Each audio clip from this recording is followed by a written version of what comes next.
સેવા એ જ નિષ્કામ ધર્મ.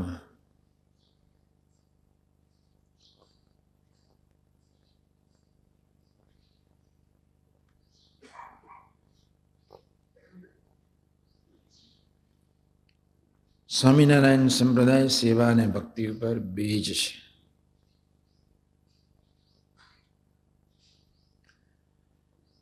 બહુજન સમાજ જ્ઞાન માર્ગમાં કદાચ ન જઈ શકે,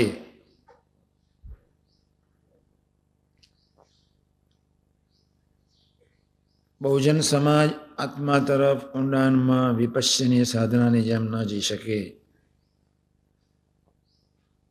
અને ગ્રહસ્થ એને બિચારાને ટાઈમ ન હોય, એથી વિશેષ આત્માના ઊંડાણની ખોજ કરતાં કરતાં ભક્તિ મારી ન જાય તે માટે પ્રભુએ સેવા ભક્તિને પ્રાણ ગણ્યા.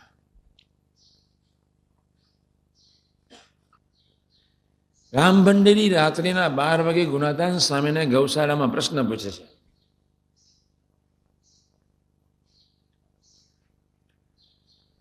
કે સ્વામીજી આટલા બધા સેવક છે, તમે કેમ?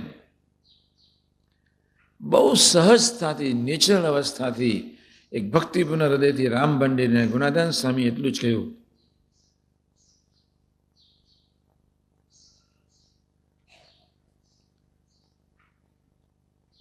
પ્રભુએ જે આ ધુંધુબાજ માર્ગ સેવાનો પ્રવર્તાવ્યો છે એ મારા માટે પ્રવર્તાવ્યો છે.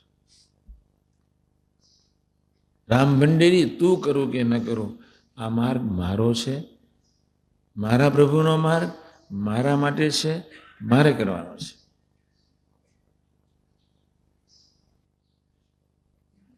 હું મારા પોતાના આત્માના કલ્યાણ સેવા કરું તો બીજો કોઈ સેવામાં મને મદદરૂપ થાય કે ન થાય, ભાઈ શુડ બોધર? અને તમે બીજો મદદરૂપ નથી થતો એવી જ્યારે તમને સંકલ્પ રહે છે ત્યારે તમારે માની લેવાનું કે તમને તમારા જીવમાં મન બુદ્ધિથી પાર ભગવાનની નિષ્ઠા નથી, તમારો બાપ માયકાંગલો નથી.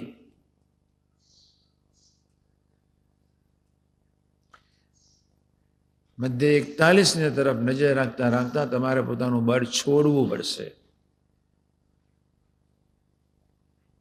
કરોડો જન્મથી વ્યક્તિ પોતાના બળથી જીવે છે. કમ નસીબ, મારામાં જે કાંઈ છે ને તું હવે બીજું પૂરજે, બસ મારામાં 2 પૈસાની બરકત નથી અને હવે તું આપજે. મેં બાબાને પ્રશ્ન પૂછ્યો, રસોડામાં તમે એકલા 60 વર્ષ સુધી કેવી રીતે? પ્રશ્ન પૂછ્યો તો સિદ્ધેશ્વર સ્વામીએ. મેં થોડું પુષણ કરી આવ્યું. મેં સ્વામીજીને તરત જ પ્રશ્ન પૂછ્યો કે તમે જે સેવા કરતા હતા, તમે તમારા ફિઝિકલ શક્તિથી કરતા હતા, કોઈ દિવ્ય શક્તિથી કરતા હતા કે મારા જ આવીને કરાવી જતા હતા? સ્વામી ધીમે રહીને કે શાસ્ત્રીવાદને બધી ખબર હોય, આ જોગીથી કેટલું થશે. શાસ્ત્રી મહારાજને ખ્યાલ આવે કે જોગીથી પૂરું નથી થાય એવું તો બીજા કોઈને મોકલી દે, એટલે મારે ચિંતા કરવાની જરૂર નથી. પ્રભુને આપણને સેવા માટે નિમિત્ત બનાવવા છે. તમારા આત્માને દરરોજ રાત્રે પૂછવું, હું ખરેખર નિમિત્ત થયો છું? એને તમારા આત્માને નિમિત્ત બનાવવા છે. ગમે તેવી વિપરીત પરિસ્થિતિમાં આપણને મૂકે, ભૂખે મારે, ભય સુવાડે, પ્રભુ જ્યારે કોઈનું હિત કરતા નથી તો કોઈ ક્યારેય અહિત થતું નથી. તો પ્રશ્ન એટલો છે, શા માટે અભાવ લઈએ છીએ? 1, શા માટે ટેન્શનમાં જઈએ છીએ? 2, શા માટે ઉદાસીનતામાં જઈએ છીએ? 3. એ છે તમારી સાત્વિક વૃત્તિ, સાત્વિક માન, તમારી સમજણ અથવા તમે જે વૃત્તિ લઈને તમે જીવો છો તે. પ્રભુ જ અહિત નથી કરતા. પ્રભુએ આપણા આત્માને રૂડા કરવા માટે આપણા મિત્રો તૈયાર રાખ્યા હોય છે. તમારે બધા તમારી આજ્ઞામાં રહે એવી અપેક્ષા રાખીએ, એના કરતાં હું પ્રભુની આજ્ઞામાં રહું એવી અપેક્ષા રાખીએ તો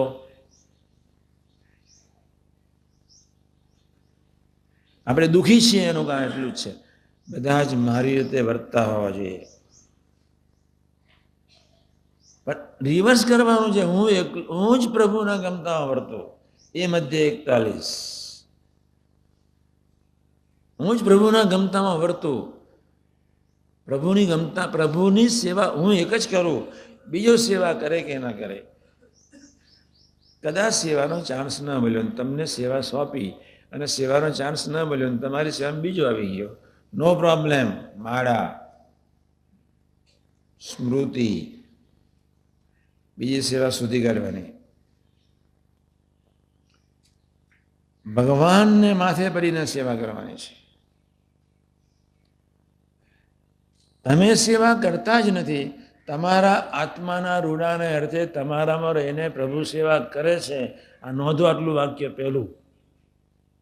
તમે સેવા કરતા જ નથી, તમારા આત્મામાં રહીને પ્રભુ જાતે જ સેવા કરે છે અને જાતે જ બળ આપે છે. આ વાક્ય તમે ભૂલતા નહીં. Who are you? તમે કોણ સેવા કરનાર? નથી તમને ખબર કે ક્યારે લેટ્રિન જવાનો છું, નથી તમને ખબર ક્યારે મને શું વિચાર ઉઠવાનો છે, નથી મને ખબર કે ક્યારે હાર્ટ એટેક આવવાનો છે, નથી તમને ખબર કે ક્યારે તમારી હાથ ઠેકાણ વાંધરા થવાનો છે. તમને કાંઈ તો ખબર નથી. તમારા આત્મામાં રહીને તમારી આત્માની સેવા પ્રભુ કરી રહ્યા છે. તમે તમારા કોઈ પણ અંગત સેવકની સાથે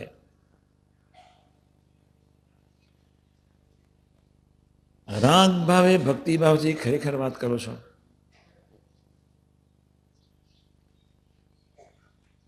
ઘણી વખત કથા કરીને પણ તમે તમારા આત્મા ઉપર ભયંકર પ્રેશર નાખી દો છો. હું સરસ સમજાયો, આજે સભા સરસ થઈ ગઈ, અને તમે બોલ્યા કે સરસ સભા થઈ ગઈ એટલે પુણ્ય ખતમ અને પાપનો ઉમેરો. કોણ કથા કરનાર? Who are you? તમે મારી વાત સાંભળજો. જેને પોતાના દોષનું દર્શન છે એની પર ભગવાનની કૃપા છે. આ તમે આટલું માનતા જ નથી. તમે બોગસ માણસો ભેગા થાય. આ વિશ્વાસો, જેના ઉપર પ્રભુની કૃપા હોય તેને જ પોતાના દોષનું દર્શન થાય. સમ્યક દોષ, એથી વિશેષ કૃપા હોય ત્યારે સમ્યક દોષનું દર્શન થાય. એથી વિશેષ કૃપા હોય ત્યારે અભાવ ન લઈ શકે, અને એથી વિશેષ કૃપા હોય ત્યારે પોતાના કોઈ પણ પ્રસંગે પોતાના દોષ માટે પ્રાર્થના કરે. ભજન કરવું પ્રસંગે અપ્રતિમ કૃપાના ફળ સ્વરૂપે તમે ભજન કરી શકો. બાકી પ્રસંગે તમે ભજન કરી શકો એ ભેજામાં ઉતરે નહીં, શક્ય જ નથી. આપણી પહેલી ફરજ એ છે, કોઈને બી ગોષ્ઠી કરો ત્યારે પહેલો સંકલ્પ એ કરજો કે હે મહારાજ, હું મારા આત્મા માટે સેવા કરું, મારા આત્મા માટે કથા કરું, એવું મને બળ આપજો. હું ક્યારેય કોઈને સમજાવવા માટે કથા ના કરું. હું કથા કરીને કોઈની સાથે ક્યારેય પ્રીતિ ન બાંધું,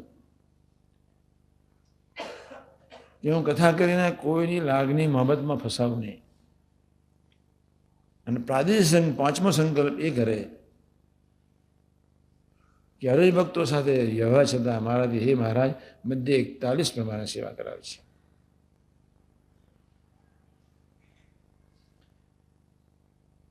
ધરતી પર હજારો માણસો કથા કરે છે, એમાંથી ભાગ્યે જ 1% ફળ મળતું હશે. ધરતી ઉપર હજારો માણસો કથા કરે છે, 1% જીવન મુક્તોની સેવા ભગવાન નોંધતા છે. બસ આપણે બધાએ ખૂબ સજાગ રહેવાનું છે. આપને કેવળ સેવા કરવા માટે જ, કોઈને રાજી કરવા માટે નહીં જ, કોઈનું સર્ટિફિકેટ લેવા માટે નહીં જ, કોઈની સાથે હેત કરવા માટે નહીં જ, કોઈને પોતાનો બનાવવા માટે નહીં જ. મોસ્ટલી સંતો પોતાની સાથે હેત થાય એટલા માટે 99.9 દુનિયાના સંતો પોતાની સાથે એ શિષ્યોને હેત થાય એ મારે એક ધાર્યો દાખલો કરતા હોય છે. ધન્ય હો સાકાર બ્રહ્મને બસ. એવા પુરુષ પૃથ્વી પર આવ્યા. બાપ રે બાપ, અદ્ભુત પુરુષ. મધ્ય 41 કેટલું સુપરસોનિક. એન્ડમ પરાવાની, પ્રથમ 67 બોલાય એટલે પરાવાની. ધરતીના કોઈ શાસ્ત્રમાં શોધી આવો, ગુલામ થઈ જાઓ. સેવા એ જ નિર્વિકલ્પ સમાધિનો આનંદ. ને સત્પુરુષનો ગુણ લો તો એના જેવા બધા જ ગુણ આવી જાય. સત્પુરુષને સદભાવિત નિર્વાસનિકપણું.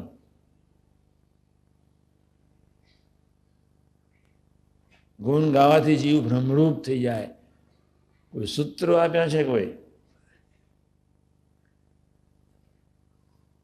બધું જ તમે વાંચશો. સત્પુરુષને સદભાવિત નિર્વાસનિક બનો. કોઈ શબ્દ નીકળે તો ગુલામ થઈ જશે કોઈ શાસ્ત્રમાંથી. સત્પુરુષનો જેમ જેમ ગુણ લો એ ગુણ તમારા થઈ જાય, ગુલામ થઈ જાઓ.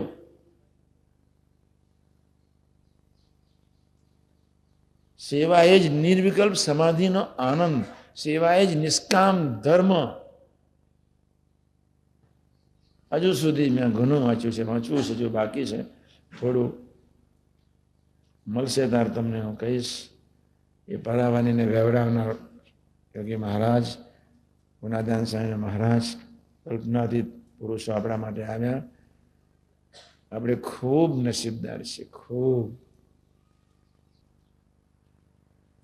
સેવા તમે જ કરાવી રહ્યા છો. સેવા તમે જ તમારી કરાવી રહ્યા છો. એવા ભાવથી કરવી છે. સેવા તમે જ કરાવી રહ્યા છો. તમે જ તમારી સેવા કરાવી રહ્યા છો. એન્નમ મધ્ય 41 કહેવાય. તમે કદાચ સેવા કરી હોય અને તમને કોઈ કહ્યું સૂઝ નહીં પડતી, ક્યાં રખડો છો,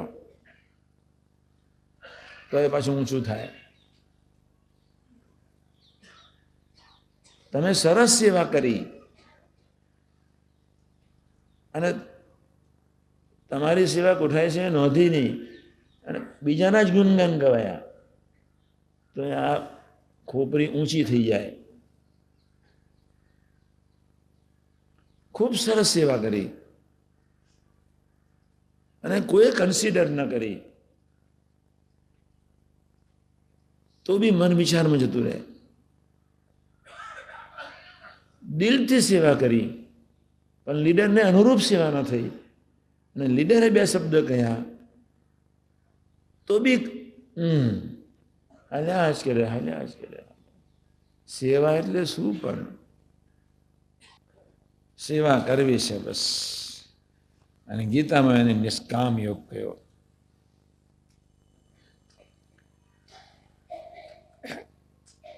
નિષ્કામ કર્મયોગ, નિષ્કામ ભક્તિયોગ, બેનો સમન્વય મીન્સ સેવા. ભક્તિ અને કર્મનો સમન્વય, ભક્તિ કર્મ અને જ્ઞાનનો સંપૂર્ણ સમન્વય થાય ત્યારે સંપૂર્ણ સેવા મધ્ય 41 પ્રમાણે થાય. એકલો કર્મયોગ ન ચાલે, એકલો જ્ઞાનયોગ ન ચાલે, એકલો ભક્તિયોગ ન ચાલે. ત્રણેયનો સંપૂર્ણ સમન્વય જોઈએ. કર્મ, જ્ઞાન, ભક્તિનો સંપૂર્ણ સમન્વય મીન્સ મધ્ય 41ની સેવા. પરમ સત્ય સ્વરૂપ, પરમ ખાનદાન સ્વરૂપ, પરમ ડાયુ સ્વરૂપ જે કહો તે સાકાર બ્રહ્મ છે બસ. આપણે બધા આપણી ઓરિજિનલ ખોપરીમાંથી નીચે ઉતરવાનું છે.